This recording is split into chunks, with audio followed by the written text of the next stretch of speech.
Dami nang nagkandawasak-wasak ang pamilya dahil sa pagiging OFW. Si Satanas ang kalaban, hindi ang tao. Dahil hindi madali ang magkalayo. Lalo na ngayon, kaliwat ka ng temptation. Sa kabila ng pagsisikap, pag-iipon, pagtitipid, at ito na nga ay nagbunga na. At kung nakikin mo, ilang taon namin hinintay to. At ngayon nga ay totoo nang nangyayari. Kaya naman, nagbatian kami ni tatay ng congratulations sa bawat isa. Dahil sobrang kilig ang madi mong nag-unbox ng iPhone 14. Aba naman. Eto nga pala ang araw na matagal namin hinihintay ni tatay, ang makapagbayad ng malaking utang.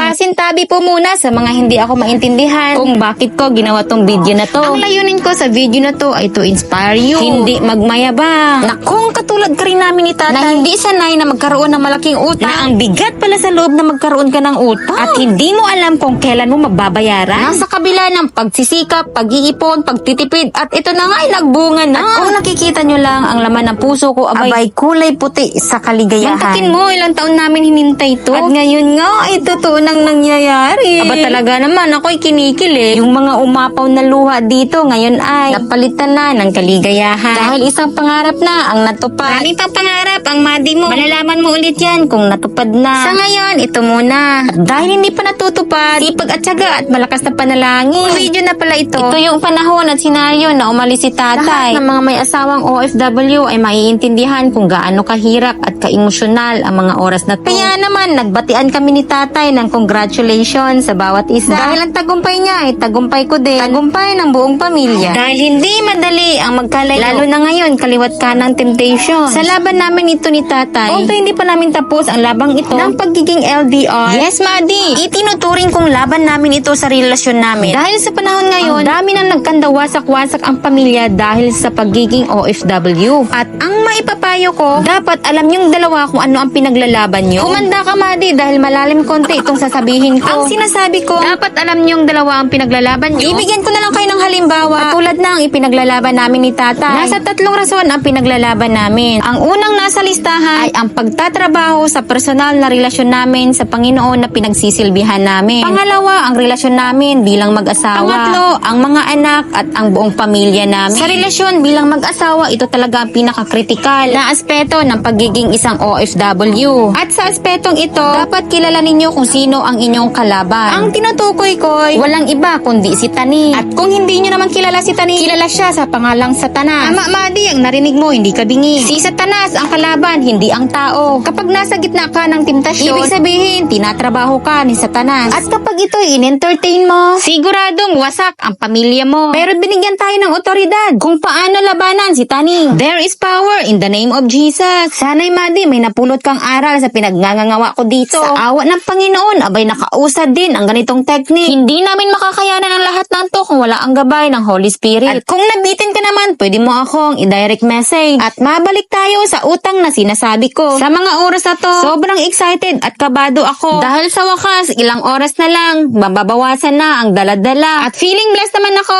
Ang inutangan namin, ni minsan hindi ako siningil. Tama, Madi. Ang may-ari kasi ng pera na yon, single mom. At ino-honor namin ni tatay ang pagod at hirap niya sa pagbuo ng ganong amount. At talagang naniniwala ko sa bad karma. At dahil gusto naming lumaban ng patas, kahit hindi niya kami sinisingil, pinagsikapan naming ibalik ang pera niya. Eto, bali 2 bangko ang napuntahan ko. Ang unang napuntahan ko ay offline. Pwede naman daw nilang ma-deposit kaso walang account name. Hindi pwede, Madi. Dapat sigurado tayo. Kaya umingi ulit ako ng another account number. Kaya dito ako napunta sa We Find Way. Isa ito sa major achievement namin ni tatay. Kaya aba, congratulations naman dyan, Madi. At dahil nakapasok tayo na mall, aba, nabigyan pa tayo ng flyers. Pagkatapos ko dito, dumiretso naman ako. Isang gagawin kong magpapakilig pa sa akin. Hindi talaga ako makapaniwala sa araw na to. Nadarating ako sa puntong ito. Bilang pagmamahal, suporta sa lahat ng mga ginagawa ko at pasasalamat na rin ni tatay sa sakripisyo ko daw na ginawa para sa mga anak namin. Aba naman. Kaya ako inalaw ni tatay na magkaroon ng ganito. Bali, bibili pa lang, Madi, Madi mo ng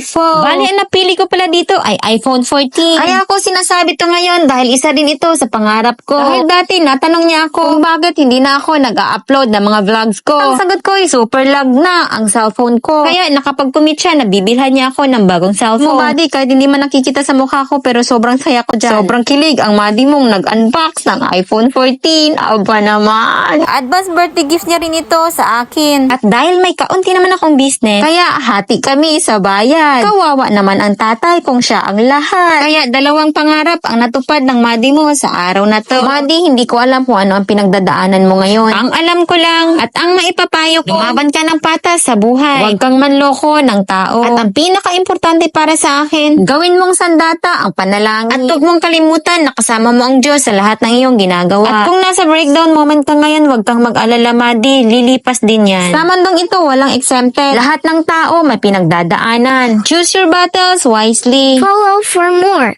See you